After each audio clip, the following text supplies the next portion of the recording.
wabarakatuh. Halo sahabat fisika, jumpa lagi dengan aku Siti Nazarina. Hari ini aku akan memperagakan alat untuk mengukur densitas kalor sebagai pemenuhan mata kuliah laboratorium fisika sebagai tugas kuliah daring. Nah, untuk itu jangan lupa like, subscribe, dan komen ya di channel YouTube aku. Semoga demonstrasi aku kali ini berhasil dan dapat memenuhi nilaiku untuk SKS yang satu ini. Nah, untuk itu pasti penasaran kan? Nah, teman-teman, sekarang aku akan memasang alat-alat ini sesuai dengan rangkaian yang telah kita tentukan. Nah, ini merupakan alat yang aku bilang tadi untuk mengukur densitas kalor. Di sini aku udah menyediakan tempat stainless. Kemudian di sini ada lampu templok ini agak susah sih dicarinya, tapi nggak apa-apa. Terus ada suntikan, terus ada selang yang udah aku hubungkan dengan pipa D. Nah, selang ini nantinya akan berguna untuk menarik atau untuk mencari ketinggian si suatu zat cair. Karena demonstrasi kita kali ini berhubungan dengan tekanan hidrostatis, di mana situ memerlukan ketinggian. Nah, selain itu juga aku udah menyediain yang namanya termometer. Nah, termometer ini akan kita gunakan untuk mengukur suhu karena kita bermain dengan kalor. Oke, let's start to pemasangan alat.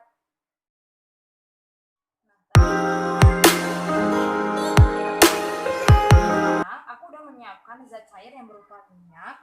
Nah, kalian bisa menyiapkan minyak sebanyak 50 ml atau terserah sih kalian mau nyiapin berapa aja, itu sesuaikan dengan rangkaian yang udah kalian buat. Kemudian juga aku udah menyiapin air. Nah, ini air murni. Kalian bisa menyiapkannya sendiri. Terus kita akan tuangkan air ke dalam wadah yang telah kita buat.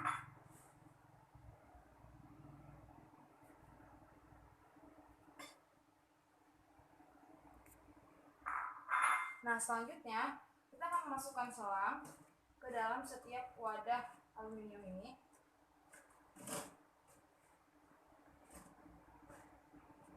Nah, untuk mendapatkan ketinggian pada zat cair ini, kita akan memasangkan suntikan di atas selang.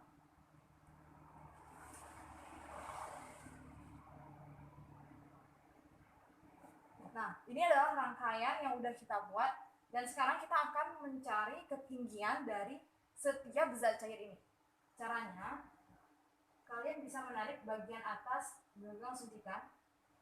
Nah, dan di sini di bawahnya itu zat cairnya akan naik. Teman-teman, setelah kita mengetahui dari ketinggian si masing-masing zat cair, sekarang kita akan mengukur suhu awal dari setiap zat cair. Nah, di sini aku udah menyiapkan 2 termometer yang akan kita gunakan untuk mengukur ketinggian dari masing-masing zat cairnya. Nah, termometer ini berguna untuk mengukur suhu. Nah, untuk apa sih suhunya? Suhu itu kita gunakan ketika kita akan menghitungkan berapa jumlah kalor yang diperlukan untuk memanaskan si zat cair tersebut. Nah, jadi sekarang kita akan melakukan proses pengukuran suhu di masing-masing zat cair. Nah, selanjutnya kita akan memasukkan setiap termometer ke dalam masing-masing zat cair. Usahakan si termometer ini tidak menyentuh bagian atau dinding dari si gelas aluminium, karena dia itu akan berpengaruh terhadap suhu yang akan diberikan. Nah, kita akan mengukur suhu selama beberapa detik. Kita sudah mengetahui ini suhu awalnya. Selanjutnya kita akan melakukan proses pembakaran pada setiap zat cair. Kemudian kita akan mengukur suhu yang diberikan oleh setiap zat cair tersebut. Nah, suhu ini merupakan suhu kedua, sehingga kita akan mengetahui perbedaan suhu dari kedua zat cair.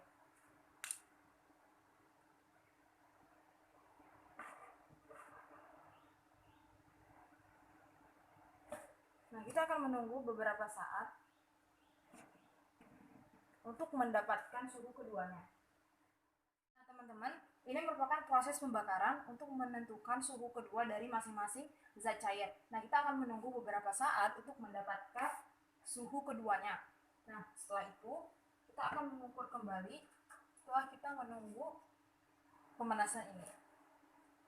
Oke, selamat menunggu teman-teman. Nah, ini adalah proses pengukurannya. Kalian bisa melihat ini ada temperaturnya. Ini nggak kelihatan ya di kamera, tapi ini temperaturnya berubah air sudah mencapai 50 derajat Celcius, sedangkan minyak juga sudah mulai mencapai 50 derajat Celcius.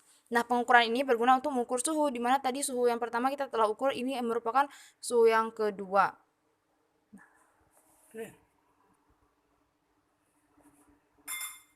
teman-teman, kita telah melakukan proses pemanasan dan pengukuran suhu yang pertama dan yang kedua, serta kita telah mendapatkan hasil ketinggian dari setiap zat cair.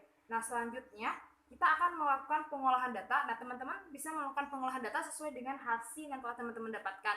Nah, di sini saya hanya akan mendemonstrasikan bagaimana penggunaan alat untuk mengukur densitas kalor. Nah, walaupun alat ini sederhana, tapi teman-teman bisa menggunakan alat ini untuk mengukur densitas kalor di setiap massa jenis atau maksud saya di setiap zat cair. Nah, di sini juga nanti kita berpengaruh dengan kalor jenis dan kemudian juga kita akan berpengaruh dengan si massa jenis dari setiap zat cair. Nah, teman-teman bisa melakukan kegiatan ini ataupun demonstrasi alat sederhana ini di rumah teman-teman dengan memerhatikan kondisi si api juga, karena kalau misalnya apinya itu berbeda, maka suhunya itu pasti nanti akan tidak maksimal atau tidak akurat.